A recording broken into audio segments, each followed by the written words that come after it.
Tahniah kepada Kerajaan Negeri Kelantan kerana telah berjaya melancarkan Bandar Madinah As-Salam ataupun Madinah City di kawasan Tunjung, Kota Baru.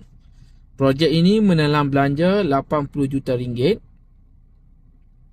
dan dilancarkan pada tahun 2022 dengan pelancaran gilang gemilang. Konsep pembangunan bercampur yang dibangunkan bersesuaian dengan setiap lapisan masyarakat serta penetapan harga munasabah. Dan sekarang ini projek itu telah pun siap dengan tumbuhan seperti mana pokok kurma dihiasi dengan banyak landscape. Saya ucapkan tahniah kepada kerajaan kerana telah berjaya menyiapkan Bandar Madinah.